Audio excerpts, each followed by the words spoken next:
Otep Família, mais um vídeo no canal. Desde já agradecendo a vocês, todas e todos, por estarem fazendo as inscrições no nosso canal, ativando o sininho de notificações, compartilhando nossos vídeos, deixando o like de vocês. Deixa o like aí, que é muito importante, desde já.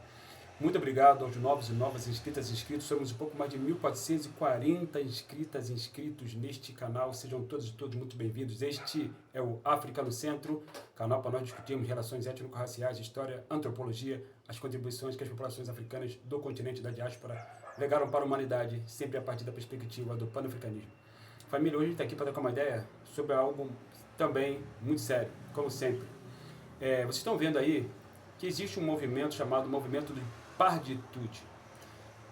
Eu já passei um pouco sobre esse assunto em vídeos que são bem mais antigos aqui nesse canal, mas é bom a gente voltar a esse assunto porque esse movimento, atualmente, ele não só ganhou musculatura, como ele também está se aproximando de políticos da extrema-direita, políticos negros, como uma pessoa que é um político negro ligado ao partido do genocida, que foi devidamente condenado ontem, né? E é uma pessoa famosa, esse cara, esse político, né? Não vou citar o nome dele aqui não, vocês sabem quem é, porque para não ficar dando ibope para aliado de genocida, né?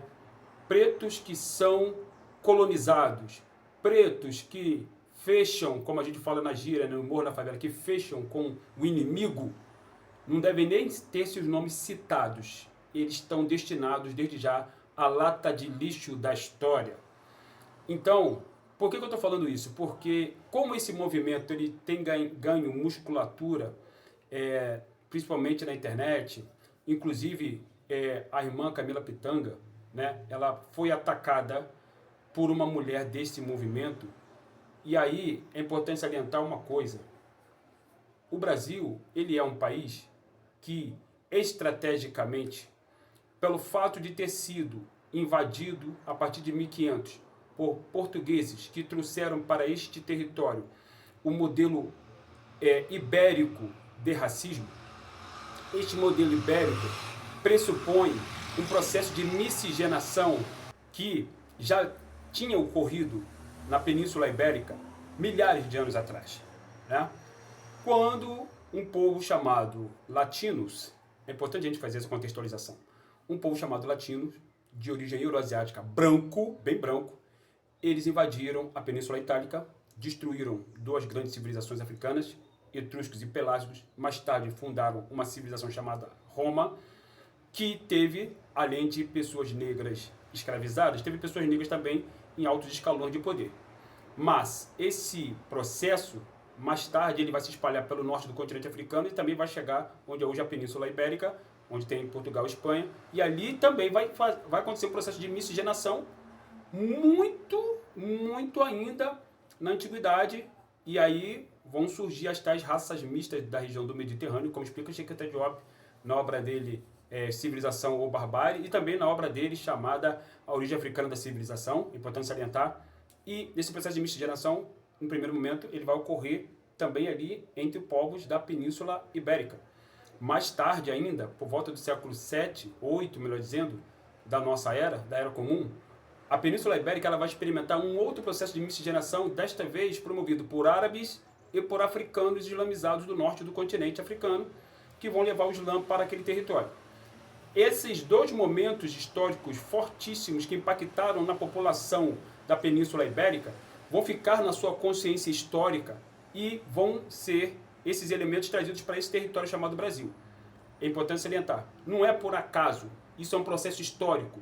O que acontece é que o processo de miscigenação aqui, ele foi uma estratégia de embranquecimento da população, porque, como diz o grande Abdias do Nascimento, por exemplo, os portugueses eles eram minoria no território onde os negros eram maioria. E quando eu falo negros aqui, estou me referindo também aos nossos irmãos indígenas.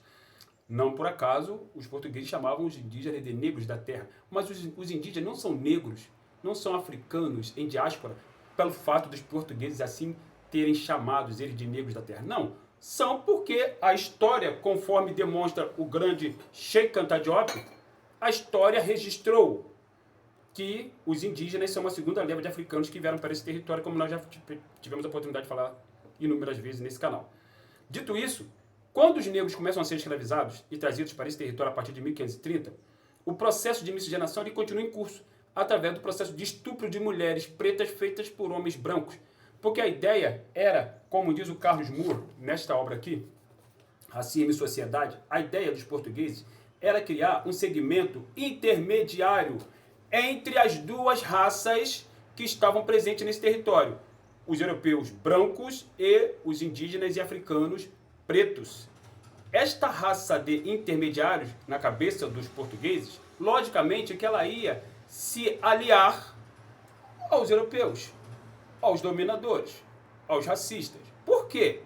Porque eram eles que estavam no poder, dando as cartas no âmbito político, econômico, intelectual, né? Construindo uma visão racista em todos os âmbitos da sociedade contra as sociedades africanas e indígenas que estavam aqui, associando, por exemplo, as religiões africanas e indígenas a coisas satânicas, a coisas demoníacas, como a gente sabe muito bem, né? E colocando que a religião deles, por exemplo, o catolicismo, seria a religião do Salvador, de um homem chamado Jesus, que seria o Salvador da humanidade, não por acaso ele seria branco.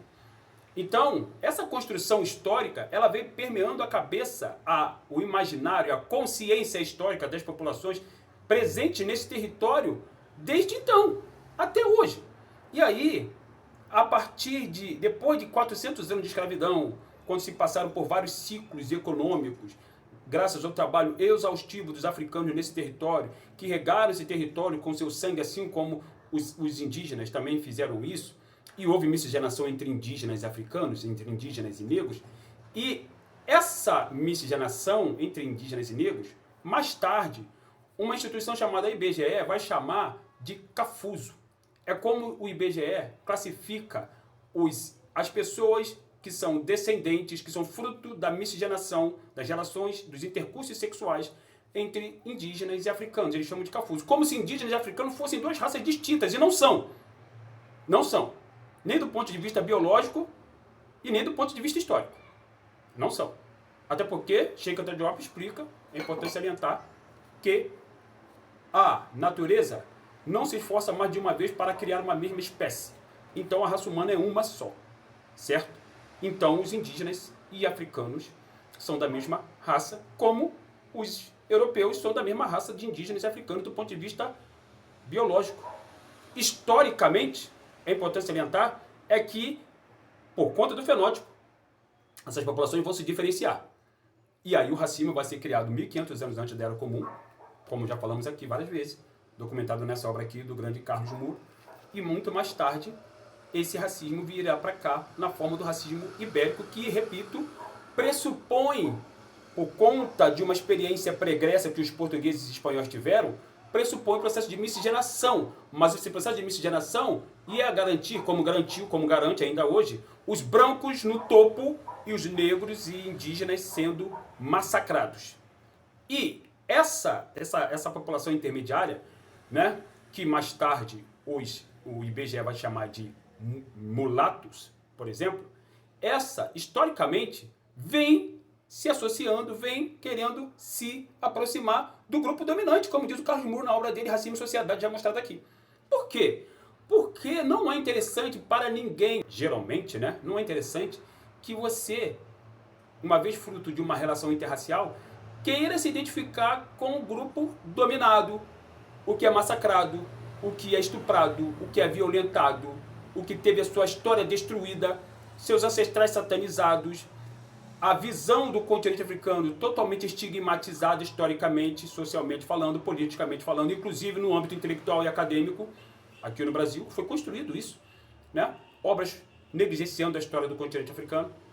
E aí, logicamente, que esse grupo de intermediários, porque isso foi pensado estrategicamente, esse grupo de intermediários vai querer, logicamente, se aproximar, se identificar com os valores históricos, políticos, culturais do opressor. É lógico, né? A não ser que este grupo intermediário tenha um devido letramento racial, tenha acesso a contribuições históricas que as sociedades africanas legaram para a humanidade, como está documentado aqui, por exemplo. A não ser que este grupo intermediário saiba que os seus ancestrais, né, fundaram a primeira nação de negros livres, a primeira república de negros das Américas, que inclusive influenciou até a independência dos Estados Unidos da América, a não ser que este grupo de intermediários saiba que os seus ancestrais, ou uma parte dos seus ancestrais, singraram os mares antes dos brancos e chegaram aqui nas Américas e fundaram a mais antiga civilização das Américas, que são os Olmecas, como está devidamente documentado aqui na obra do grande historiador Patediani, né?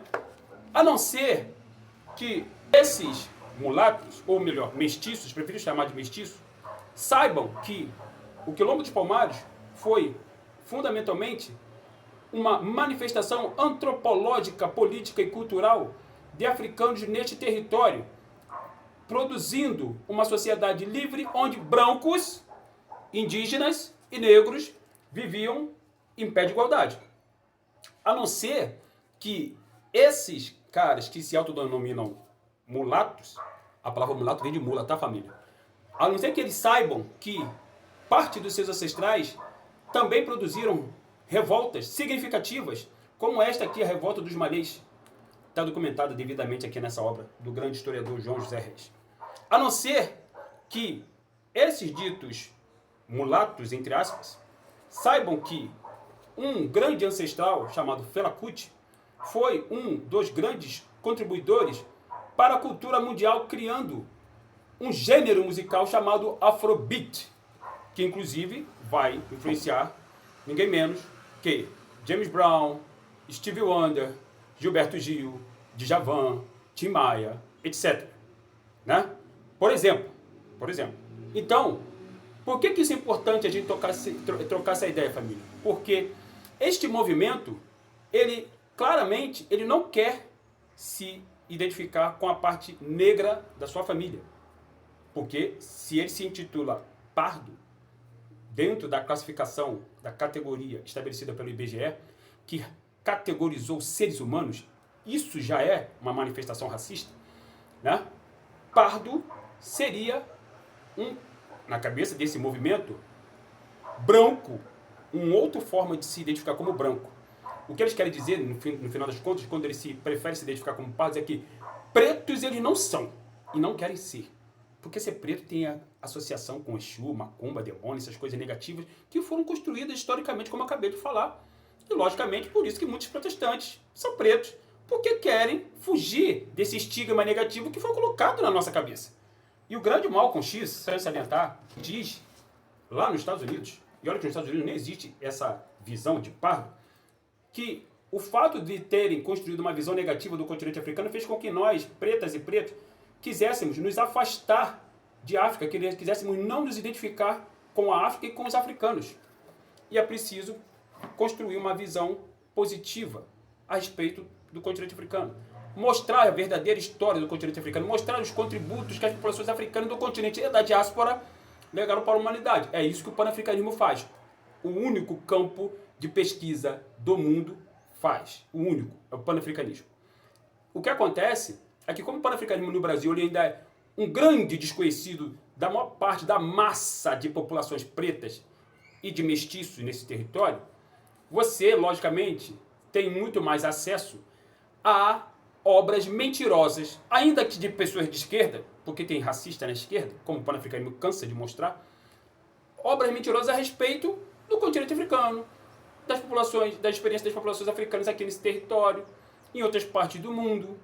Obras apenas mostrando os africanos como coadjuvantes, como escravizados, como se os africanos tivessem nascido para servir aos brancos. Nada mais longe da verdade. Então, logicamente que a extrema-direita, né, bebendo dessa fonte negativa que eles mesmos, seus ancestrais criaram, os ancestrais brancos, que vão construir essa visão da extrema-direita, né, a extrema-direita, contando com elementos pretos no seu interior, logicamente, que são os vendidos, são os mesmos mulatos que escravizavam negros no Haiti, como está documentado aqui, né? Por isso que a história é cíclica. E não por acaso, como está documentado aqui na obra do grande C.L.R. James, quando os nossos irmãos pigmentados começaram o processo de revolução no Haiti, muitos dos mulatos foram atacados, porque eles tinham escravizados. E muitos dos mulatos não queriam se identificar como africanos, embora eles tivessem a pele escura, embora eles soubessem muito bem que eles não eram brancos. Eles não eram brancos porque eles não eram tratados como brancos pelos franceses. Da mesma forma que os mulatos, os tais mulatos, entre aspas, a palavra mulato vem de mula, repetindo, não é tratado como brancos, pelos racistas daqui, desse território. Mas, para a manutenção dos interesses raciais, de estrutura, de dominação racial, porque aqui temos uma guerra racial e não uma luta de classes, é importante para os brancos racistas que esses ditos mulatos, eu chamo de mestiços, eles estejam aliados aos racistas, né? Logicamente. E tentem convencer outros dessa categoria criada artificialmente, né? Que são pessoas mestiças, tentam convencer outras pessoas a aderirem a esse lado, que é um lado que já nasceu perdedor, família. Já nasceu perdedor, já nasceu subserviente. A partir do momento que essas pessoas se identifiquem como pardos, mulatos, que é a mesma coisa, porque a palavra pardo vem de leão pardo, a palavra mulato vem de mula, a palavra cafuso, ela não tem etimologia. Eu pesquisei sobre isso, não tem uma etimologia, um significado. Foi uma coisa aleatória que o IBGE criou, né? A palavra mameluco tem uma história pregressa, que o mameluco seria a mistura do indígena com o branco, que foi criado também pelo IBGE. Tem uma história pregressa porque mameluco tem a ver com os turcos, muçulmanos, que mais tarde vão invadir o Egito. Tem uma história pregressa, mas que também não explica a mistura de indígenas com pessoas brancas. Não tem nada a ver uma coisa com a outra. São seres humanos. Ainda que sejam fruto de relações entre povos de fenótipo diferente, são seres humanos e deveriam ser tratados como tal e deveriam se identificar como tal. Nós, africanas e africanos, nos identificamos primeiro como seres humanos, até porque a humanidade nos foi negada pelos racistas, pelos escravistas, né? Pelos nazifascistas. As mesmas pessoas que hoje estão na extrema-direita, recrutando pessoas negras e agora também estão recrutando pessoas desse movimento de partitude.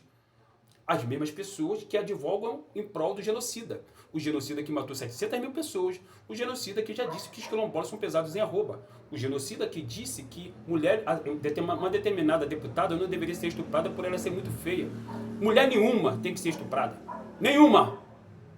E o cara que fizer isso tem que ser preso. Porque o lugar de estuprador é na cadeia. Ponto final.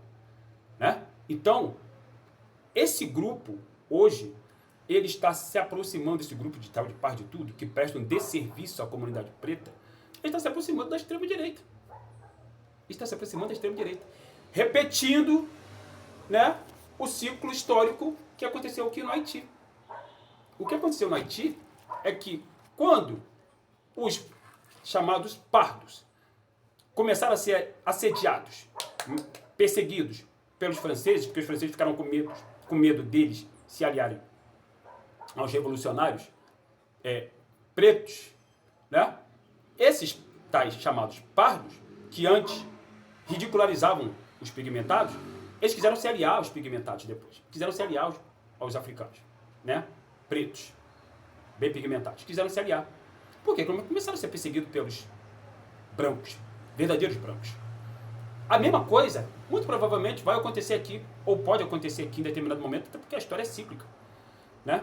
Numa possível situação, numa hipotética situação revolucionária ou revoltosa, esses pardos que estão hoje se aliando à extrema-direita podem muito bem ser perseguidos por essa mesma extrema-direita que o está cooptando, porque para a extrema-direita é óbvio ter pessoas como essa na sua órbita, sob seu controle.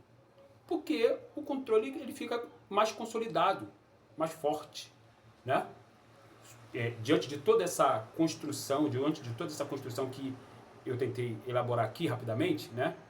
Histórica que o Brasil passou, em que, logicamente, ser preto no Brasil, historicamente, sempre foi significado de coisa negativa. Até na esquerda, nos anos 80, eu estou voltando para falar porque eu tenho 52 anos, nos anos 80 eu tinha 14 anos, né? Tinha 14 anos. Em 1987, eu ouvi da boca de uma pessoa de esquerda, que não era um político necessariamente, que a África é a África dos 4 T's. A África do terreiro, da tribo, do tambor e do Tarzan. Era assim que a esquerda via o continente africano nos anos 80. Né? Pelo menos foi o que chegou até a mim. E a extrema-direita, não precisa nem falar, né? A extrema-direita é extremamente racista. Né? Tem racista para tudo quanto é lado. Com exceção desses negros que não são racistas. Esses negros que estão na extrema-direita, eles não são racistas, porque eles não podem ser, eles não estão no lugar de ser, de exercer o racismo. Nem esses tais pardos não estão no lugar de exercer o racismo. Porque o racismo é um fenômeno fundamentalmente antinegro que só pode ser praticado por pessoas brancas, historicamente falando. Porque são elas que estão no poder. E são elas que construíram. E são elas que mantêm o racismo de pé. Essa consciência histórica, como diz o Carlos Moore, de pé. Pretos, por antropologia, não conseguem, não podem praticar o racismo. Por antropologia, porque o racismo ele é uma manifestação xenofóbica, que os africanos, ainda que muito fortemente bombardeados por estruturas racistas, antropológicas, os africanos sempre foram xenofílicos, como diz a grande Nadove, a xenofilia é a arte de fazer bem-vindos os estrangeiros. Então o que nós temos aqui, família, nesse momento, é um movimento perigoso, mas perigoso para nós, mas perigoso também para eles, esse movimento de partitude, tá? Que estão querendo se aliar à extrema-direita. Só que o que a extrema-direita está passando agora, com a condenação do seu genocida, né, é uma ferida, um golpe fortíssimo neles. Mas não é no seu coração nem na sua jugular.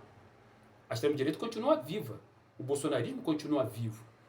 O que acontece é que, se essa extrema-direita achar em determinado momento que esses tais pardos que estão aliados a ela, assim como muitos desses pretos e pretas, como uma mulher aí, cantora do Que Tiro Foi Esse, também aliada da extrema-direita, achar que esses pardos e esses pretos não são mais necessários estar presentes no seu meio, eles serão os primeiros a serem esmagados, a serem eliminados. Não tenho a menor dúvida disso. Dado o recado, venham todos e todas fazer o meu curso de História da África e de Letramento Racial, fundamental para essa questão. Aulas síncronas comigo, estamos juntos sempre. Deixa o like de vocês aí, não esqueça de deixar o like, por favor. Hype esse conteúdo, se vocês puderem fazer isso, por favor. Compartilhe esse vídeo. Comentem aí embaixo, né? Estamos juntos sempre. Hot Tap, África no Centro.